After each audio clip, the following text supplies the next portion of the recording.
बवाल ग्वालियर में भी है, बवाल आगरा में हुआ लगभग 72 घंटे पहले, लेकिन 72 घंटे के कई राज, कई सस्पेंस खुलने बाकी हैं।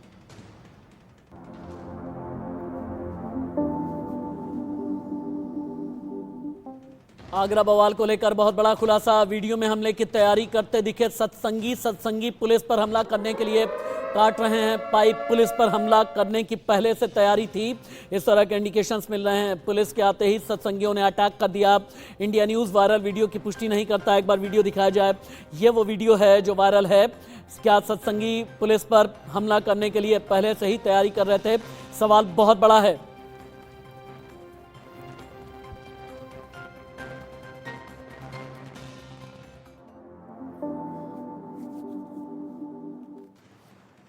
आगरा में बवाल के 48 घंटे से ज़्यादा गुजर चुके हैं। सवाल बड़ा यह है कि साजिश और सस्पेंस के बीच क्या वाकई में कोई बवाली सत्संगी है? सत्संगी अगर ये कह रहे हैं कि उनके खिलाफ षड्यंत्र हुआ और पुलिस का ये कहना है कि बवाल हुआ, अभी तक कोई मुकदमा दर्ज क्यों नहीं कराया गया है? क्या ज़मीन पर भूमाफिया बना कोई बैठा है? आगरा से लेकर के लखनऊ तक हलचल बहुत तेज़ है। नमस्ते, मैं राशिद। बिग ब्रेकिंग से करते हैं शुरुआत। सत्संग सभा के मीडिया प्रभारी एसके नैयर ने बहुत बड़ा बयान दिया है। सत्संग सभा ने कहा, प्रशासन बार बार हठ धर्मिता दिखाता रहा। सत्संगियों को दिया गया है 7 दिन का अल्टीमेटम। 100 करोड़ की जमीन के दिखाने होंगे दस्तावेज। आगरा के राधा स्वामी सत्संग सभा जाएगी कोर्ट। अभी की बड़ी खबर यह है, लेकिन अभी तक कोई मुकदमा दर्ज नहीं कराया गया है। UP police live. रेवेन्यू विभाग के द्वारा यहाँ पर चक रोड पर बना अवैध निर्माण हटाने के लिए फोर्स की मांग की गई थी और उसी क्रम में पुलिस बल यहाँ पर उपस्थित हुआ था। यहाँ पर रेवेन्यू विभाग की कार्रवाई में बाधा डालते हुए कुछ लोगों ने इस तरह का पथराव का कार्य किया है, जिसमें कुछ पुलिसकर्मियों को भी चोट आई। इनसे बातचीत की कोशिश की गई तो इन्होंने बातचीत करने के लिए मना कर दिया। इनको यहाँ पर मौजूद रेवेन्यू विभाग और पुलिस के अधिकारियों के आपस के बातचीत से ये निर्णय लिया गया कि इनको अपना पक्ष पेश करने के लिए कुछ वक्त दिया जाए और उसके बाद ही निर्णय लिया जाए। पुलिस पर टूटे सत्संगी, यह कहानी कुछ और है। क्या आश्रम में हथियारों की ट्रेनिंग दी जाती है? इस तरह के कई बयान भी निकल करके सामने आ रहे हैं। आश्रम के अंदर का सच क्या है? जमीन पर कब्जा जमाने का सच क्या है? डॉक्यूमेंट नहीं है तो फिर हठ धर्मिता किसने दिखाई?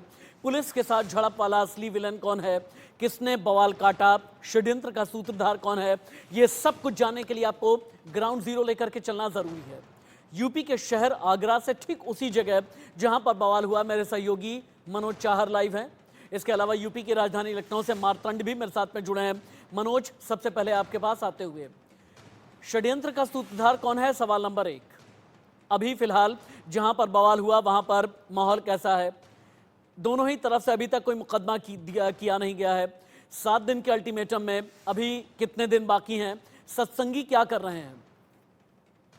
देखिए, षड्यंत्र का विलेन कौन है, पहले इस पे बात करेंगे कि जिस तरीके से आपने पूछा कि षड्यंत्र के पीछे कौन है, जिसको लेकर तमाम जो प्रशासन द्वारा जो आरोप सत्संग विभाग पर लगाए गए, सत्संग सभा पर लगाए गए कि जिस तरीके से उन्होंने जो आम रास्ता है, जो ग्रामीणों के लिए रास्ता निकलता है, खेल के मैदान है जो ग्रामीणों के लिए बनाए गए थे, जो उनके अभिलेखों में दर्ज है, प्रशासन के अभिलेखों में दर्ज है, उनको हटाने के लिए जब पहले अल्टीमेटम नोटिस दिया जाता है सत्संग सभा को, लेकिन वो नहीं हटाए जाते। उसके बाद प्रशासन बुलडोजर की कार्रवाई यहाँ करता है। लेकिन जो सत्संग सभा के हैं उनकी हठधर्मिता इस तरीके से कि प्रशासन एक तरफ बुलडोजर चलाकर कार्रवाई अतिक्रमण हटाने की करता है, लेकिन दूसरी तरफ वो अतिक्रमण दोबारा से कर लिया जाता है, दोबारा से गेट उस रास्ते पर लगा दिया जाता है। लेकिन जिस तरीके से जब दोबारा पुलिस प्रशासन को पता चलता है, वो मैं फोर्स के पास पहुंचती है, उसको हटाने का प्रयास करती है, तो सत्संग सभा द्वारा उन पर पथराव किया जाता है। पुलिस अपने बचाव के रूप में वहां लाठीचार्ज करती है, तो वहां तमाम जो पुलिसकर्मी थे वो घायल होते हैं। और सत्संग सभा के जो लोग हैं उनका भी यही आरोप है कि सत्संग सभा की तरफ से भी 60-70 लोग पुलिस की लाठीचार्ज में घायल होते हैं, जिसको लेकर तमाम जो बवाल है वो वो निकलता आया। तमाम जो बयानबाजी है और आरोप प्रत्यारोप का दौर चला। सत्संग सभा की जो मठ के लोग हैं उन पर आरोप लगाया कि जो सत्संग सभा के अंदर जो बच्चियां हैं, जो लड़कियां हैं, छात्राएं, उनको घातक ट्रेनिंग दी जाती है। डंडा चलाने से लेकर हथियार चलाने तक की ट्रेनिंग दी जाती है, ये आरोप लगा है। और वहीं अगर ग्रामीणों की बात करें तो ग्रामीणों ने भी साफ तौर पर यही आरोप सत्संग सभा के लोगों पर लगाया है कि उन्होंने जो ग्राम सभा की जमीन थी उन पर अवैध कब्जा किया हुआ है। वो लगातार दबंगई के बल पर, वो अपने जो रसूख के बल पर यहाँ पर कब्जा करते हैं और ग्रामीणों को बेहद परेशानी का सामना यहाँ करना पड़ता है। लेकिन जिस तरीके से शुरुआत में जब आज पुलिस ने कार्रवाई की तो उस समय जब अतिक्रमण नहीं हटाया गया तो चिन्हित कर पुलिस ने 10 लोगों के नामजद मुकदमा दर्ज किया था, जिसमें करीब 40 गाड़ियों के नंबर सहित ये 50-40 गाड़ियां थी जिनके नंबर के लेकर उन्होंने एफआईआर दर्ज पुलिस ने की थी। लेकिन जिस तरीके से अब देखा गया है पिछले कुछ कल की अगर हम बात करें तो कल राधा स्वामी मठ की तरफ से हाईकोर्ट में एक याचिका दायर की गई जिसमें 2 दिन का समय राधा स्वामी मठ के लोगों को मिला है। और वहीं अगर बात करें पुलिस प्रशासन की तो जब पुलिस प्रशासन का जो ये पूरा बवाल हुआ, पत्थरबाजी हुई, झगड़ा हुआ, उसको लेकर उच्च अधिकारियों को ये मामला संज्ञान में आया। आगरा से लेकर लखनऊ तक ये पूरा मामला संज्ञान में आया। तो वहीं एक जो कमिश्नर है रितु माहेश्वरी, उनके निर्देशन में एक टीम गठित की गई जिसमें लगातार बैठकों का दौर चला। सत्संग सभा के पदाधिकारियों के साथ बैठक प्रशासन द्वारा की गई। उसमें उन सत्संग सभा के लोगों को 7 दिन की मोहलत दी गई कि अपने दस्तावेज प्रस्तुत कराएं। लेकिन अभी तक कोई दस्तावेज प्रस्तुत नहीं कराया गया। जब हाईकोर्ट में सत्संग सभा ने याचिका दायर किया तो अभी तक डॉक्यूमेंट नहीं दिया गया है, तो फिर आखिरकार सत्संग सभा से जुड़े लोग चाहते क्या हैं? मनोज चाहर आपके पास लौट करके आते हैं। मारतंड अभी रही है एक और बहुत बड़ी खबर।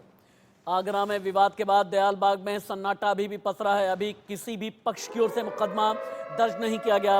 पुलिस और सत्संगियों की ओर से 40 लोग घायल हैं। गांव वाले बोले उम्मीद है कि इस बार सुनवाई जरूर होगी। गांव वाले हालांकि बहुत दिन से चुपचाप बैठे हुए थे। एक बार सुने आस पड़ोस के गांव वालों का क्या कहना है। लाइव एक बार देखिए और सुनिए। ये आप देख ही रहे हो कि सारी जमीनें घेरते हैं, रास्ता घेरते हैं और लाठीचार्ज करते हैं निर्दोष लोगों को। पुलिस प्रशासन पे सब अभी देख, ना तो उनके पास इन चीजों के कागज हैं और ना ही दिखा सकते। वो सिर्फ कब्जा करके बैठे हैं और जंगलों को भी उन्होंने काट के पूरा अपने समतल खेत बना दिए हैं।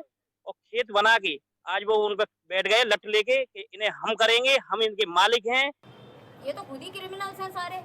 अब आप देखिए पुलिस पे हाथ उठा दिया, किसकी हिम्मत होती है भाई? पुलिस गलत भी हो तब भी आप हाथ तो उठाते नहीं है ना, डर तो होता है ना। इनके अंदर भय नहीं है। ये कहते हैं हमारा कानून सर्वोपरि कानून है, भारत का संविधान, मतलब उसको पूछते नहीं है, मान सम्मान नहीं देते। ये साइड पे अपनी सत्संग के दयालबाग की साइड पे लिखते हैं बहुत अच्छा है। ये ना कानून का मान सम्मान करते हैं ना प्रशासन का करते। 100% हो सकती है उनका मंशा तो ये है थी कि हो सकता है प्रशासन को 2-4 लोगों को और मारते वो तो प्रशासन कैसे भी बचा। वो भगवान की निगाह अच्छी थी और अपनी समझदारी से बच गया, और नहीं तो उनकी प्लानिंग तो बहुत अच्छी थी। जबरदस्ती कोई अगर उनका आ रहा हो तो रास्ते में घंटे डंडे ले खड़े हो जाएंगे, कोई नहीं जाएगा। हाथ जोड़ के जाओ, पट पड़ के नमस्ते करके जाओ। अरे भाई तुम गुरु, तुम्हारा गुरु है, हमारा गुरु थोड़ा है। हमारा तो हम तो कृष्ण को, राम को मानने वाले हैं और वो मानते हैं उनको, तो माने। हमारा थोड़ा है, पट पड़ के जाओ, पट पड़ के नमस्ते करो। हमें क्या होता है पट पड़ नमस्ते करने की? हम तो मानते ही नहीं। साधारण व्यक्ति होगा, तुम्हारे लिए गुरु है, हमारे लिए आदमी है। बुझना कहते हैं, तो कहेंगे साहब, वो तो कहेंगे क्योंकि उनके पास तो वो लिखा पढ़ी है नहीं और हमारे पास लिखा पढ़ी है नहीं।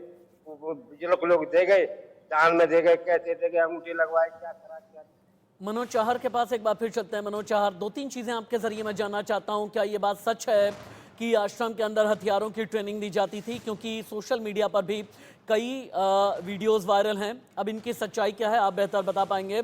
और साथ ही ये बताएं कि गांव वाले इतने दिन से चुप थे, क्या जमीन पर कब्जा जमाने के पीछे कोई भूमाफिया है या फिर आश्रम के लोग हैं? जिस तरीके से अगर पहले बात करें कि आश्रम में जिस तरीके से अवैध हथियारों की जो ट्रेनिंग है वो दी जाती है, घातक ट्रेनिंग है। ये आरोप रूही सत्संगी नाम की जो महिला है वो पहले सत्संग सभा से जुड़ी हुई थी, जो उस ट्रेनिंग का हिस्सा रहा करती थी। जब वो सत्संग सभा से अलग हुई उसके बाद उसने ये खुलासा किया, डीसीपी सिटी कार्यालय वो पहुंची थी और जिन्होंने साफ तौर पर कहा है कि जो बाहर के जो ट्रेंड जो लोग हैं वो जो कर्नल रेंज के जो लोग हैं रिटायर हो जाते हैं वो आकर यहाँ पर ट्रेनिंग या छात्राओं को देते हैं। यहाँ पर तमाम जो आरोप लगे हैं सत्संग मठ की तरफ मठ पर। जिस तरीके से अगर सत्संग पक्ष की बात करें तो सत्संग पक्ष ने इन सभी आरोपों को बेबुनियाद बताया है। उन्होंने ये कहा कि छात्राओं को आत्म सुरक्षा के लिए ये सारे गुण सिखाए जाते हैं। जिस तरीके से पुलिस के सामने भी लठमार जो कला का प्रदर्शन यहाँ पर छात्राओं ने किया था, वो साफ तौर पर वीडियो दर्शकों ने भी देखा और आम सोशल मीडिया पर लगातार वो वायरल भी हुआ है। अगर ग्रामीण स्तरों की ग्रामीण आचरणों की बात करें तो ग्रामीण जो है वो बेहद परेशान है। उनका साफ तौर पर कहना है कि ब्रिटिश काल से ही इन्होंने ये आजादी तो हमें देश से अंग्रेजों से मिली, लेकिन जिस तरीके से इन्होंने कब्जा हमारी जमीनों पर किया है उसको लेकर हम आज भी इनके गुलाम है। ना ही हम अपनी बच्चों को आज से बेहतर शिक्षा दिला पाते हैं, ना ही हमारा कोई कारोबार हुआ करता है। लेकिन उन्होंने एक गंभीर आरोप ये भी लगाया कि जो सत्संग सभा का जो मठ है उसके अंदर जो अराजक तत्वों का मनोज चाहर